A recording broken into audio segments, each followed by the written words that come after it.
Hello. तो जी कैसे हो आप सभी। और जी उम्मीद करते हैं कि आप सब बढ़िया होंगे, मस्त होंगे, स्वस्थ होंगे।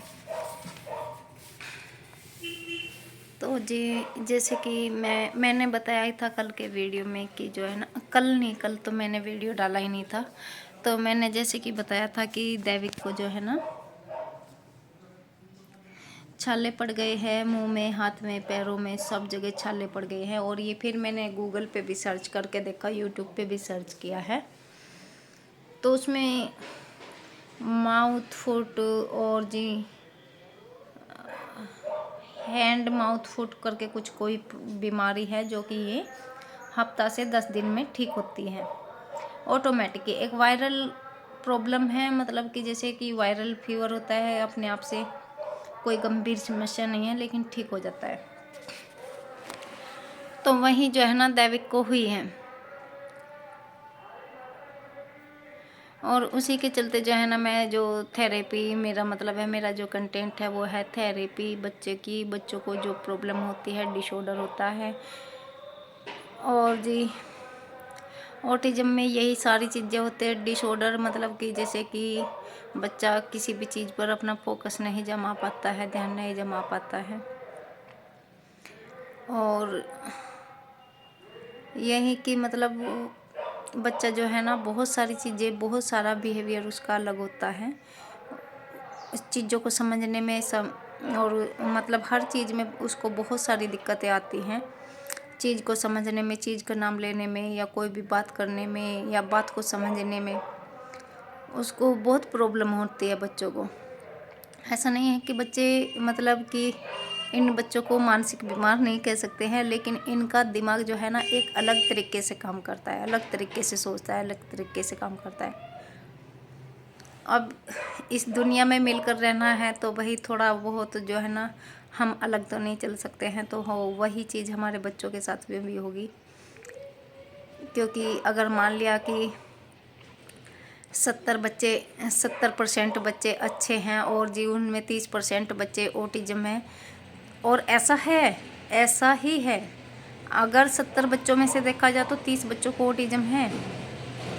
जी हाँ, ये बिल्कुल एक, मतलब मैंने ये एक नहीं, जो डॉक्टरों का कहना है, डॉक्टरों के पास जो मतलब केस आते हैं उसी के हिसाब से आंकड़े, ये सारी चीज़ें गिनी चुनी जाती हैं कि कितने बच्चे कितनों में से कितने ठीक है। जैसे कि कुछ क्राइम केस ऐसे होते हैं कि जो, मतलब वही वाली बात है कि क्राइम केस जो है ना, जो थाने तक पहुंच जाते हैं बस उन्हीं की गिनती हो पाती है, और जो नहीं जा पाते हैं तो उनकी गिनती नहीं होती। तो वही चीज़ है, ऑटिज्म बच्चे जो है ना 30% हैं 70 में से। अब ये 30 बच्चे जो है ना 70 के बीच में अपने आप को कैसे फिट बिठा पाएंगे, कैसे नहीं बिठा पाएंगे, वो इनके हल पे नहीं छोड़ सकते हैं। इनको वही चीज़ समझानी है इन बच्चों को कि तुम इस दुनिया में, दुनियादारी में, ताकि उनसे थोड़ा बहुत उनकी चीज़ें समझ सके, अपनी भी अकल लगा सके, अपना भी दिमाग लगा सके। तो वही सारी चीज़ें हमें इन बच्चों को सिखानी पड़ती है।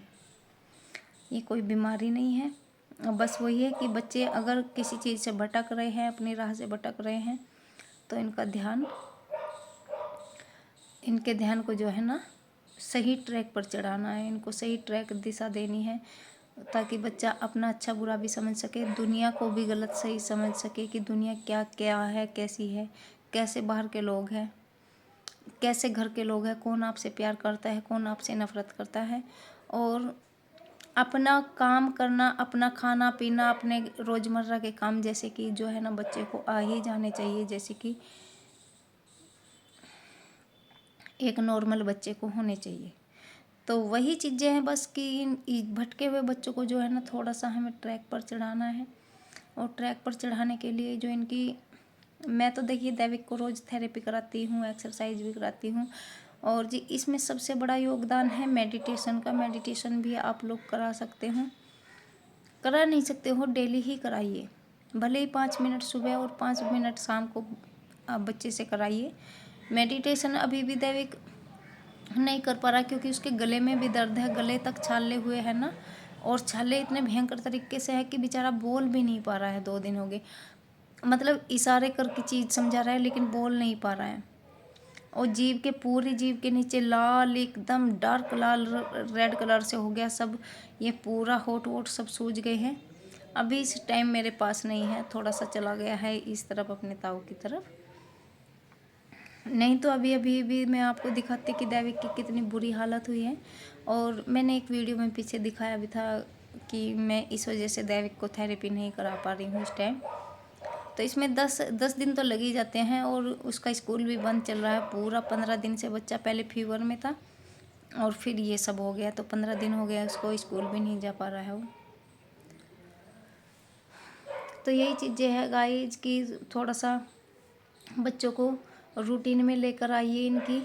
एक तो इनको डेली कहानियाँ सुनाएं, डेली कहानियाँ सुनाओ, कविता सुनाओ, पक्षियों के बारे में बातें करो इनसे, जानवरों के बारे में बातें करो, हर एक चीज़ के बारे में बातें करो कि हम क्या हैं, क्यों हैं, कैसे हैं, क्यों हैं, ताकि उसके अंदर भी क्वेश्चन जन्म ले, मतलब क्वेश्चन उसके अंदर आए और वो आपसे पूछने की कोशिश करे। पूछने की कोशिश तभी करेगा जब वो ध्यान लगाकर सुनेगा।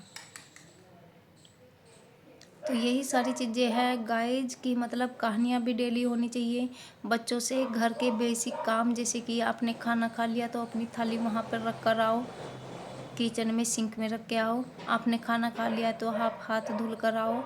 अब आप स्कूल से आए हैं तो अपने कपड़े उतार दो, अपना बैग वहाँ पर रख दो। ये छोटे छोटे काम जो है ना अपने बच्चों को खुद से सिखाइए। अपने स्कूल से आए हो, आपने अपने जूते निकाल दिए हैं, आपके जूते कहाँ पर रखे हैं, रोज़ कहाँ से उठाते हो वहीं पर रखो।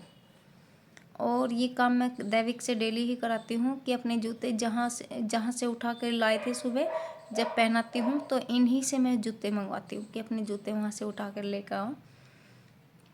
इससे क्या है, दो चीज़ें हैं। बच्चा अपना काम सीखता है कि कौन सी चीज़ हमारे घर की कहाँ रखी रहती है। वो उससे घर को भी व्यवस्थित रखना सीखेगा। आसपास उसकी सफाई भी रहेगी, घर बिखरा हुआ भी नहीं रहेगा। और इसी से वो उसका मानसिक विकास भी हो रहा है कि अपनी चीज़ उठा कर लाओ तो वो लेकर भी आ रहा है अपनी चीज़ समय पर। आप स्कूल से आ गए हो, ये चीज़ आपको कल सुबह चाहिएगी तो वहीं पर रख के भी आओ। और सारी चीज़ें हैं, खाना खाए, दूध पिए या जो भी है। अगर मैं उससे बोलने लगूँ कि आप झाड़ू लगाओ तो वो झाड़ू भी लगाएगा। जी हाँ। तो ये अगर आप अपने बच्चे को कहते हो ना चलो झाड़ू लगा दो, भले ही वो लगा नहीं रहा है, वो जैसे भी कर रहा है, लेकिन आप उससे बोलिए। उसके हाथ में रुमाल जैसा कोई कपड़ा दिए जिससे आप डस्टिंग करते हो। चलिए, ये सारे खिड़की दरवाजे जो वेस्ट टाइम होता है, बच्चे के पास खेल नहीं है, बच्चा बिल्कुल बोर हो रहा है, इधर उधर टहल रहा है, घूम रहा है, तो आप उसके हाथ में चलिए डस्टिंग कीजिए, खिड़की दरवाजे साफ करिए।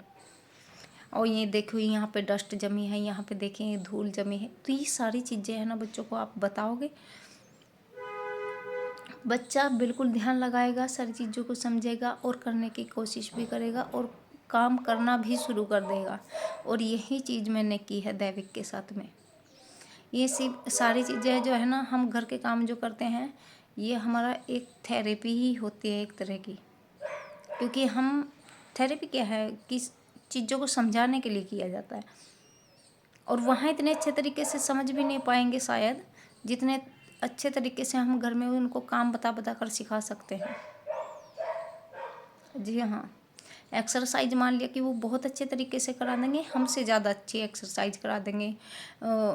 बच्चों की सुख सुविधाओं की सारी चीज़ मिलेगी थेरेपी सेंटर में, जैसे कि पेनेट बॉल हुआ, फुटबॉल हुआ, एक्सरसाइज बॉल हुआ, सभी तरीके की वहाँ पे बॉल मिलेंगी, खिलौने मिलेंगे, झूले मिलेंगे, सारी चीज़ें मिलेंगी। और अगर मान लिया हम नहीं जा पा रहे किसी कारण से, तो मैं तो देखिए सारी चीज़ें घर पे ही कराती हूँ जो भी है। पीनेट बॉल की जगह भी मैंने है ना ड्रम का इस्तेमाल किया है, लेकिन उसी से उसकी एक्सरसाइज कराती हूँ। तो आप लोग भी ऐसा नहीं है कि आप घर पे भी अपने बच्चों को नहीं करा सकते हो। मेरा कहने का मतलब है कि आप घर की सारी चीज़ें करिए, चीज़ें समझाइए बच्चों को, घर के काम बताइए, उनका एक टाइम बनाइए, पढ़ने का भी उनका एक टाइम बनाइए। मतलब खाना खाना है, जैसे कि हाथ पोंछना है, खाना खाना है, कपड़े ऐसे कर देते हैं ना बच्चे, ऐसे गंदे नहीं करने हैं। बहुत सारी चीज़ें हम उनके अंदर अच्छी आदतें बताएंगे उनको, और वो फॉलो भी करेंगे और करते भी हैं। मेरा बच्चा करने लगा है, जबकि वो कुछ भी नहीं समझता था, कुछ भी नहीं समझता था। और अभी तो है ना, मुझे इतना इतना उल्टा उल्टा बोलने लगा है ना। अभी मुझे हंसी भी आ रही है कि चलो ठीक है, उल्टा ही बोल रहा है, चाहे जो भी कर रहा है, पर कर रहा है ना, बस इतना काफ़ी है मेरे लिए। भले वो उल्टा बोल रहा है, धीरे धीरे उसको ये चीज़ भी समझा दूंगी कि ये चीज़ें गलत है, और वो उस चीज़ को भी समझ लेगा। पहले वो कुछ बोलना, करना, मारना, पीटना, अपने लिए लड़ना, वो सारी चीज़ें तो सीखे। ये नहीं कि कोई बच्चा उसे पीट रहा है तो वो जाकर मम्मी की गोद में बढ़ जाए, मम्मी हमको मारा है। ऐसे नहीं है। अगर किसी ने तुम्हें मारा है, तुम भी मारो, तुम्हारे हाथ नहीं है क्या? ऐसे ही बच्चे को उसके अंदर जान डालो, उसे कमज़ोर मत बनाओ कि नहीं उसको हम मारेंगे। हम क्यों मारेंगे? तुमको मारा है ना, तो तुम मार के आओ।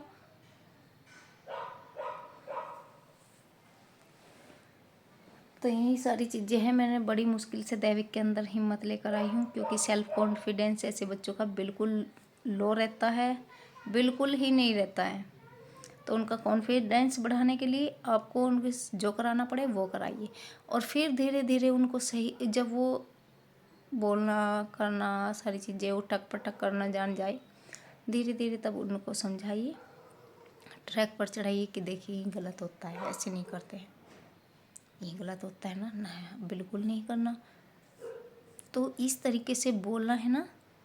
बोलने का एक लैंग्वेज का एक लहजा भी अलग होता है, अलग तरीके से बोलते हैं, तब बच्चा ज़रूर समझेगा। तो चलिए गाइज, यहीं तक करती हूँ वीडियो का एंड। मैं आज यहीं पर करूँगी, और देखती हूँ नेक्स्ट डे में, कल दैविक की थोड़ी तबीयत ठीक रही तो उसके साथ ही वीडियो बनाऊँगी।